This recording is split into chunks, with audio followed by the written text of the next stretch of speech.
Bulldozer action पर supreme court सख्त, बोला दोषी का घर गिराना गलत। सुप्रीम कोर्ट ने बुधवार को बुलडोजर एक्शन पर मध्य प्रदेश समेत राजस्थान और उत्तर प्रदेश सरकार पर तीखी टिप्पणी की है। कोर्ट ने फैसला सुनाते हुए कहा है कि अधिकारी जज नहीं बन सकते, वह तय नहीं कर सकते कि कौन दोषी है। इस मामले की सुनवाई जस्टिस BR गवई और जस्टिस KV विश्वनाथन की बेंच ने की है। सुनवाई करते हुए जस्टिस गवई ने कहा कि अपना घर हो, अपना आंगन हो, इस ख्वाब में हर कोई जीता है। इंसान के दिल की ये चाहत है कि एक घर का सपना कभी न छूटे। कोर्ट ने बुलडोजर मामले पर कहा कि बुलडोजर एक्शन का मनमानी रवैया बर्दाश्त नहीं किया जाएगा। अफसर अपने मनमानी तरीके से काम नहीं कर सकते। कोर्ट ने कहा है कि बुलडोजर एक्शन को लेकर 15 दिनों का समय दिया जाना चाहिए। संबंधित अधिकारी को 15 दिन पहले नोटिस देना होगा। MP में छात्रों को मालामाल करेगी सरकार। 1 दिसंबर से खाते में आएंगे 25,000 रूपए। जी हां, मध्य प्रदेश के हजारों छात्र मालामाल होने वाले हैं। मध्य प्रदेश की मोहन यादव सरकार 1 दिसंबर से छात्रों के खातों में एक मुश्त 25,000 रूपए की राशि ट्रांसफर करने वाली है। बता दें कि मध्य प्रदेश में हर साल 12वीं कक्षा में 75% या फिर उससे ज्यादा अंक हासिल करने वाले मेधावी छात्रों को लैपटॉप के लिए राशि प्रदान करती है। लोक शिक्षण संचालनालय मध्य प्रदेश की ओर से एक आदेश जारी कर जानकारी दी गई है। मध्य प्रदेश शासन ऐसे विद्यार्थियों को 25,000 रूपए लैपटॉप के रूप में प्रदान करता है। इस वर्ष चुनाव होने के कारण समय से ये राशि नहीं पहुंच पाई। अब शासन ने आदेश निकालकर समस्त जिला शिक्षा अधिकारियों से ऐसे बच्चों का विवरण मंगाया है तथा 1 दिसंबर से राशि विधिवत विद्यार्थियों के खाते में डाली जाएगी। आदिवासी मतदाताओं को वोट डालने से रोकने का आरोप, वीरपुर थाने में हंगामा। बता दें मध्य प्रदेश के श्योपुर जिले की विजयपुर विधानसभा सीट पर उपचुनाव के लिए मतदान जारी था। वहीं इस सीट पर जगह जगह मामूली झड़पों से जुड़े मामले सामने आ रहे थे। आरोप है कि क्षेत्र में जगह जगह दबंगों द्वारा खास तौर पर आदिवासी और जाटव समाज के मतदाताओं को पोलिंग बूथों तक पहुंचने से रोका जा रहा था। यहां तक कि वीरपुर में जाटव और रावत समाज के लोगों के बीच में लाठी डंडे चलने के साथ पथराव की खबर सामने आई है। इसी के चलते आदिवासी और जाटव समाज के मतदाता वीरपुर में हंगामा किया और सैकड़ों की संख्या में लोगों ने वीरपुर थाने का घेराव कर दिया।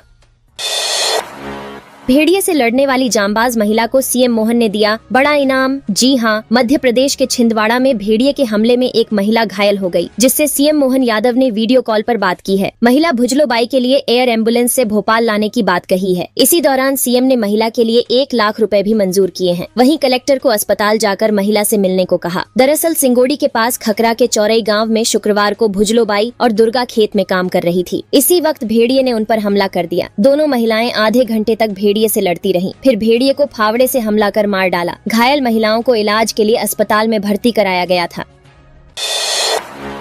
कांग्रेस ने पूछा, चुनाव करवाते ही क्यों हैं? पटवारी बोले, लोकतंत्र और संविधान का अपमान। मध्य प्रदेश में चल रहे बुधनी और विजयपुर में जारी उपचुनावों के दौरान जहां बूथ कैप्चरिंग की खबरें आ रही थीं, उसी दौरान मतदाताओं ने पुलिस के साथ ही बीजेपी पर गंभीर आरोप लगाते हुए कहा कि उन्हें वोट नहीं डालने दिए जा रहे। बता दे, विजयपुर विधानसभा क्षेत्र से सामने आए कई मामलों के बाद कांग्रेस ने भी भाजपा पर हमला बोल दिया और कांग्रेस का कहना है कि जब गुंडों के बल पर ही चुनाव जीतने हैं तो फिर चुनाव करवाए ही क्यों जाते हैं। उधर कांग्रेस प्रदेश अध्यक्ष जीतू पटवारी ने विजयपुर में सामने आ रही इन घटनाओं को लोकतंत्र और संविधान का अपमान बताया है। पटवारी ने इस संदर्भ की एक post social media platform X पर शेयर भी की है।